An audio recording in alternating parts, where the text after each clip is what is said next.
Welcome to the StayOnTheCourt.com podcast, the show that helps aging basketball players stay on the court and continue playing basketball or the sport that they love.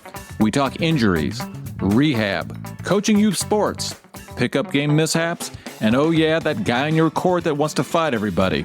Our motto is, we don't stop playing because we grow old because we stop playing. Welcome to the StayOnTheCourt.com podcast. This is Troy Wallace recording live from the beautiful studios in downtown Omaha, Nebraska. Today, we've got a special episode for you. We call it Injury of the Week. Injury of the Week.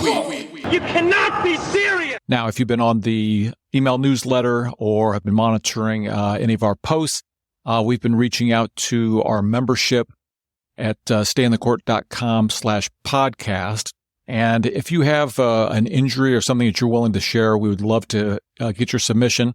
And if you're willing, even have you come and feature you on the podcast. To get things rolling, I thought that I would be the first to submit my injury, and I've got quite a few over the years. This one is more recent, happened to me this fall.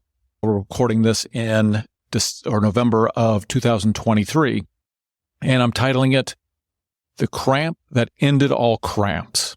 What's your prediction for the fight then? Prediction? Yes, prediction. Pain. I wouldn't say I suffered from cramps, but I've had cramping, starting probably in my mid-40s. I'm 52 right now. And I've been able to manage it once I upped my magnesium intake. I also take something called Quinton isotonic water, which will play into the story a little bit as well. And it's almost like a saline solution. I take a little dosage of it every night before I go to bed. And between the magnesium and that, it seems to take care of the cramping. But if you do stupid things like I do, like trying to do sprints. This is crazy. Sometimes your muscles wear out and the cramping begins. And that's where this story picks up. I try and do some sort of sprint workout. And when I'm talking about a workout, here's what it looks like. It's something, if you're on the YouTube channel, you can follow along with some of the websites I'm showing. I'm also going to show you some pictures of the actual cramp and the resulting bruise to do a little foreshadowing.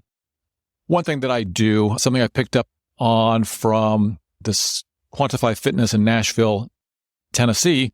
They have a very interesting fitness center, and I had been traveling there and signed up to go visit them, got on their email list. And then during the pandemic, when nobody could go to gyms, they had started sending out little exercise workouts you could do. And one of them was what they call a tiger sprint workout. It's meant to be done on a bike primarily. You can also do it, obviously, just actually sprinting, and that's what I like to do the most. It's a quick workout, takes about 9.5 minutes, and you're really just slow-paced walking. And then probably 3.5 to 4 minutes into it, a lovely woman with a British accent gets on and tells you to run like crazy from a saber-toothed tiger. The shadow of a saber-toothed tiger. You need to sprint away now. Sprint fast. Your life depends on it. The tiger's gaining on you. Sprint harder, faster. Don't become the tiger's lunch. And you do that for 20 seconds straight, and then you stop. Then you're back into relaxed walking. Then about 3.5, 4 minutes go by, and you're back into sprinting like crazy all out for 20 seconds. It's nice, short workout. I like it. If you don't sprint a lot, it's something you probably should talk to your doctor about and or start slowly. But they claim that that's all you need to do for your workout for the day. I'm not sure if that's the case. I've been trying to do it twice a week, really since the pandemic. I gotten out of the practice a little bit. I had an MCL injury about 2 years ago and had never really got fully back on track. I was gaining ground, trying to get more into it, doing running rather than doing it on a bike. And here's what happened. I was over at the neighboring high school football field. My son had a soccer game later that day, and he went to practice a little soccer. So we went over to the field, and I thought once we were done there, I would go ahead and do my 9-minute tiger sprint workout. Just so happens it's a Sunday, and in late morning on Sundays, they play, I'll call it the equivalent of Pee Wee football games at that stadium. And the people started to file in. And my son's in 5th grade. I coach a 5th grade basketball team in this high school feeder program. and kids started to show up, parents started to show up, and the last thing I wanted to do is be that guy running full tilt on the track while people were filing in. Yeah, a little creepy. Mm-hmm. But hey, you should get comfortable doing uncomfortable things, and this might be why this enormous cramp happened, is I cut my recovery time short. I do my 3.5 minutes of walking, everything's fine. I go all out on a sprint. Everything's fine. People are still flowing into the stands, but I don't feel too stupid. And then I decide I want to get this over with before more people show up. In my little recovery period, I only spend about 90 seconds. I get back around to a straightaway and I haul off again on my next 20-second sprint. I make it about 12 seconds and I just pull up like I just destroyed my hamstring. It was just pain. I have never really pulled a hamstring, but that's what I thought it was initially. And oh my goodness, it hurt. And of course, it was the worst case scenario. The last thing I wanted to do is pull up lame in front of all these people, but You are a stupid, stupid man! that's what happened. I'm not sure how many people noticed. It was painful to the point where you felt like you almost had a bruise, like bruising was starting. Pretty quickly, I'd realized that it wasn't a hamstring, which I was thankful for. Just the rest of the day, like I said, it really felt like what a bruise would feel like if somebody hit you hard. And the cramping was, I would say, this is not a technical term, between the buttular muscle. Not a word now. Quiet. And the hamstring. It was pretty high up on the back part of my leg. And if I cramp, it's usually in my calves or in that part of the leg. Pretty normal. I get through the day, go to the soccer game. Everything is not perfect that day, but it didn't cramp up again the rest of the day. Certainly wasn't going to do any more sort of sprinting, probably even for the week. The week goes on. Fantastic. I know we talk a lot about basketball on this podcast. We're going to get to basketball because this is going to come into play a little bit later in the story. Once I go through the week, I do my basic exercises. I do a lot of zone 2 walking, like trying to get 150 minutes plus a weekend. Did all that. If you're on the YouTube channel, you can look on the stayinthecourt.com. I've got a post about what I call a Doug McGuff workout, which is just a weights workout where you're just going 5 compound weightlifting exercises, really, really slow to fully fatigued. I got through those fine. Only one of those exercises is a true leg exercise. There's a leg press in there. Ultimately, everything was fine. I typically play pickup basketball on Sunday mornings, and we get to Sunday morning, and I feel pretty good. I don't see any reason why I can't go, so I go, just understanding that I'm probably not going to want to be in any sort of all-out sprints during this session. The goal is just get through the session and not get injured. I play. I always say that the injuries always occur after the third game. I get through my 3 games. We win the game. You don't want to be that guy that leaves when you're a winner. Plus, on my court, we're lucky to get 10 people there. And by the end of the session, if you leave, you're going to be the one who ruins the game. I don't want to be that guy. You know, Gold member, I don't think that's something one dude should say to another dude. I go ahead and play that 4th game, and I get out on a run out where I have to sprint out. Somebody hits me. I've got nobody in front of me. I have to sprint because there is a guy who is about 5'9", but can jump out of the gym coming behind me. And I know he's going to swat my if I don't get a couple steps on him. So I go as fast as I can, and I happen to be on the left side of the basketball hoop. I have to plant with my right the final step, and I just come up lame again. Just that same piercing That's gonna hurt! pain. The cramp is back. I can't even get the ball with my left hand up to the hoop. It just drops. And I've got very sympathetic people on my basketball court.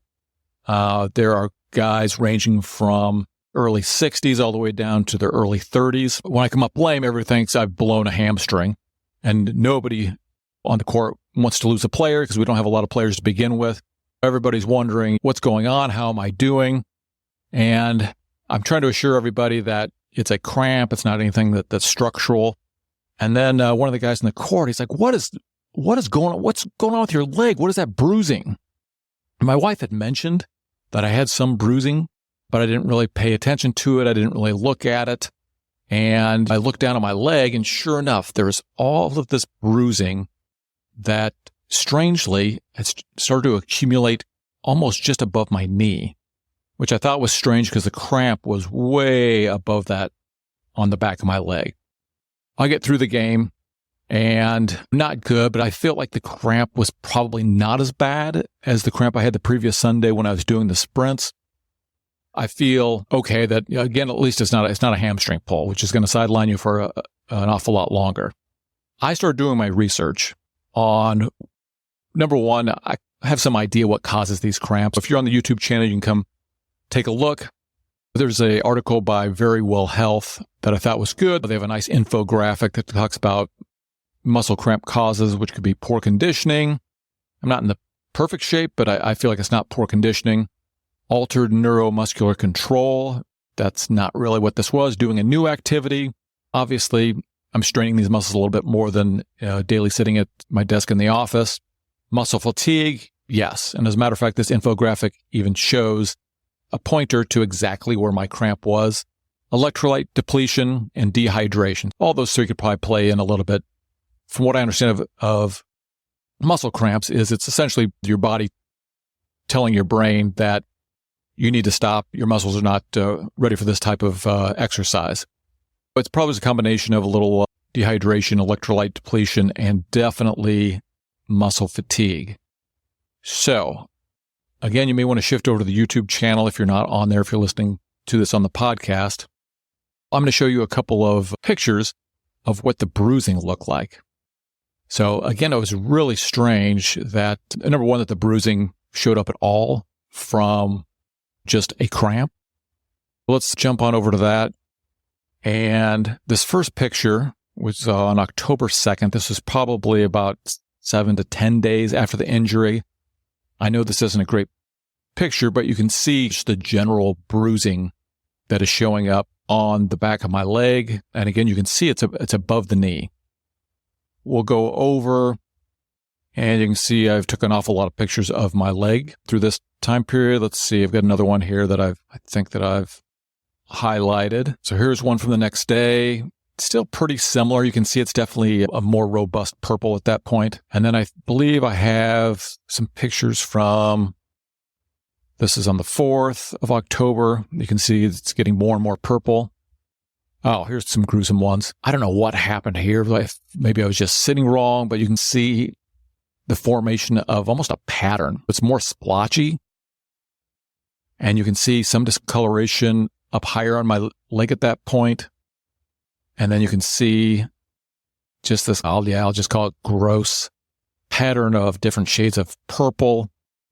Oh, that's nasty. And you can see this middle line where it just looks like there's a lot of blood. So pretty disgusting. And this was on October 6th. At this point, we are probably about 10 to 14 days over it. And I'll show you this last one. And this was on the 7th, so about 2 days afterwards. And you can see still pretty colorful, but it's finally starting to heal. Definitely not what I expected. Definitely got some ridicule on the basketball court about why in the heck was I even playing if I knew I had this injury. It was a cramp. It wasn't really an injury, in my opinion at least. What I want to show you is a couple of articles. I talked to you about the verywellhealth.com. And it gives you a good overview of different causes of cramping. I think we all understand that. And then what was really interesting, I tried to find anything I could find on the internet about what could cause this bruising. It just doesn't seem like there's any reason why it would bruise. Then I found this article on the Detroit News website, and it was a Dr. Keith Roach who I did a little research on. I'm actually going to invite him to be on the podcast to see if he can give us a little more background on these types of things. And he seems to be a doctor that does a lot in the media and does some really interesting question and answer sessions. I think he's based out of New York City. Dr. Roach goes on to, I extracted a couple things here. He says, and whoever submitted a similar question to him, well, you know what? I'll just read the whole thing. Here's what it was. Dear Dr. Roach, several months ago, I was relaxing, watching a movie at home, when suddenly I got a tremendous pain in my inner left thigh. No, Kelly Clarkson! I tried to walk thinking it was a bad cramp, but the pain was so intense that I almost passed out. Now, this was certainly not my experience, but we'll hear this person's story. This lasted for only a few minutes, but it felt like an hour. The next day, the area was very sore and tender to the touch. By afternoon, discoloration had begun. Now, my discoloration didn't happen quite that fast, but it was within 5 days for sure. I saw my physicians 2 days later, and by that time, it had a bruise larger than my hand. That's pretty accurate to what I had. I was immediately directed to a radiology center where they determined that there were no blood clots. I wouldn't even thought about that. My doctor advised that apparently a blood vessel had burst. I am wondering how common this is and if I should expect a recurrence. What's interesting is Dr. Roach goes on to say, "Dear Anand, I see this occasionally. It's possible that the initial pain was the blood vessel, but I suspect the muscle cramp came first. And the muscle fibers pulled so hard that they literally tore the tissue, allowing for bleeding into the muscle. Bleeding into a muscle can be very painful, but the blood will eventually find its way out of the muscle, at which point it will show up as a bruise." I was like, aha, this sounds familiar. I suspect that the damage was somewhat higher on the leg. Bingo, bingo. That's exactly what happened to me. Than where the bruise was initially. As gravity pulls the blood, the bruise will gradually change colors from dark red to green to yellow to brown. Pretty accurate. As the blood is digested and absorbed by the tissue, macrophages, cells that eat what doesn't belong. I seldom see reoccurrences of this. Stretching and regular exercise are best ways to prevent severe muscle cramps. After reading this, Dr. Roach, if you're out there, thank you very much. You're the only place on the internet that had this type of information. That made me feel better because that really explains almost exactly what I think happened to me. I did not go see a medical doctor about this. I felt like it was a good explanation of what likely happened. Everything matches up from the pain to the bruise showing up, but being much lower on the leg than the actual cramp. I felt overall pretty good at that point. Hopefully this is helpful to you. I hope that nobody ever actually has this situation happen to them.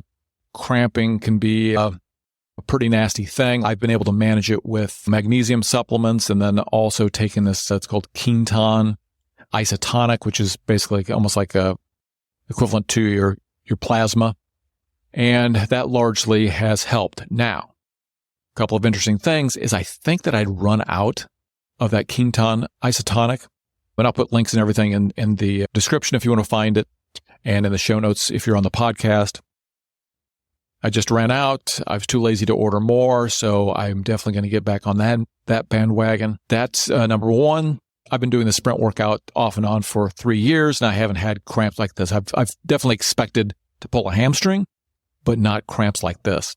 And number two, because I only took about 90 seconds rather than about the full 3.5 to 4 minutes between my bouts of sprinting, I think that could have been part of it as well. Like I said, I've done the sprints off and on, and I'm probably not as in good a sprint shape as I have been in the past. When this happened, I just thought it was odd that that massive cramp took effect. I know it's pretty rare, but if you have a similar thing happen, it's not nuts. If you end up bruising somewhere below where the cramp and injury occurred, that appears to be, well, based on Dr. Keith Roach's account or his advice to this anonymous person on the Detroit News, pretty common, matched up with what happened to me. Hopefully this will help you if you run into a similar situation. Hey, again, if you want to submit your own triumph in your exercise regime or things that you think would be helpful to our listeners, certainly, again, go to stayinthecourt.com/podcast and submit it. We're also looking for more people other than me to share their stories of injury and hopefully a triumph over those injuries. If you're on YouTube, please subscribe and like. And if you're on the podcast, please follow us. That's it for this edition of Injury of the Week. ¿Cómo se llama? And we hope you have a good week yourself. Here we go.